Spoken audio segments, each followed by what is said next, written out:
Every single time you send an email, buy something online, or even just log into your social media, your actions are being shaped by a foundational piece of law. So today, we're going to pull back the curtain on the official rulebook for your digital life, India's Information Technology Act of 2000. Think about it for a second. Is that quick email you just sent from work a legally binding document? And when you click I agree on some terms and conditions, did you actually just sign a real enforceable contract? Well, the answers to these questions are all tucked away inside this one crucial law. To really get why this act was so important, we have to rewind the clock. Before the year 2000, the internet was kind of like the Wild West. E-commerce was exploding, but our laws, they were still stuck way back in the age of paper and ink. So here was the core problem. You could build an entire business online, but legally, the only things that mattered were physical documents with actual handwritten signatures. This created a huge, risky gap between our technology and our legal system. The IT Act was built to be the bridge. So the Act's first, and you could argue its most important job, was to make the digital world legally real. It had to give all those electronic actions the exact same weight and validity as their old-school physical counterparts. And this shift, it was a total revolution. On one side, you've got the old way of doing things: paper, ink, filing cabinets. But on the other, thanks to Sections 4 and 5 of the Act, we got the new way. All of a sudden, electronic records were just as good as paper, and electronic signatures were just as valid as wet ink. It was an absolute game changer. But what is an electronic signature, really? It's not just a scanned image of your handwriting. The way the Act defines it, it's the super secure cryptographic method. It uses a system of digital keys to basically lock a document, proving who signed it and that it hasn't been messed with. It's the digital version of a unique, unforgeable seal. And this right here is the crucial part. Section 10A, the part that said, yes, contracts formed online are valid, wasn't just some minor legal tweak.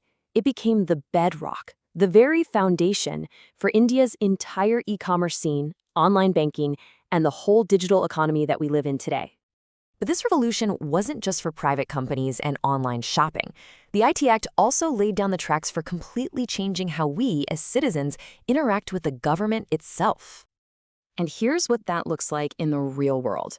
Section 6 of the Act is what made e-governance possible.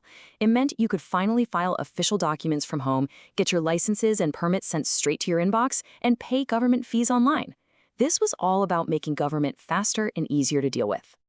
Okay, so the Act built this new digital world and made it all official. But as we all know, with great new opportunities comes some pretty scary new dangers. So what happens when this powerful new space is used to hurt people or commit crimes? This is where the Act puts on its police hat. It had to define a whole new category of offenses, what we now call cybercrimes, and then lay out some clear and very serious consequences for them. And this is where the law gets really serious. Get this. Under Section 66C, identity theft, like fraudulently using someone's password, could land you in jail for 3 years. Section 66E deals with violating someone's privacy, like sharing private images without their permission. And then you have the really extreme stuff. Section 66F defines cyber terrorism, attacking our country's critical infrastructure, which can carry a sentence of life imprisonment.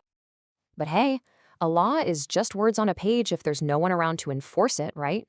The IT Act actually set up a whole ecosystem of rule keepers to manage this new digital world.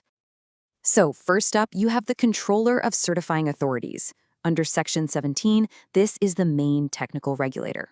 Think of them as the ones who license and keep an eye on the companies that give out those secure digital signatures, the ones that make the whole system trustworthy. Next up are the intermediaries. Now, this is a really important idea from Section 79. It's basically talking about platforms like your internet provider, Google, or social media sites.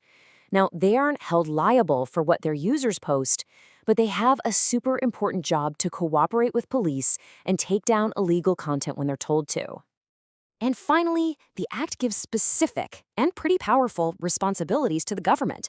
For instance, Sections 69 and 69A allow government agencies to intercept, monitor, or even block online information, but only for very specific reasons, like protecting national security or public order.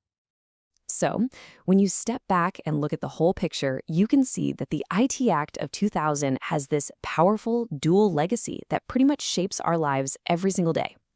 The Act's legacy really has two sides, kind of like two faces. On one hand, it's the great enabler. It created the legal world for e-commerce, digital contracts, and e-governance to even exist. But on the other hand, it's the protector. It defines cybercrime, sets the punishments, and puts up the guardrails for our digital world. But that leaves us with one final and absolutely crucial question. This was a visionary law for the dial-up world of the year 2000, but today, we live in an age of artificial intelligence, terrifyingly convincing deepfakes, and the beginning of the metaverse. Is a rulebook written over 2 decades ago still ready to handle the challenges of tomorrow? That's the big question we have to ask ourselves.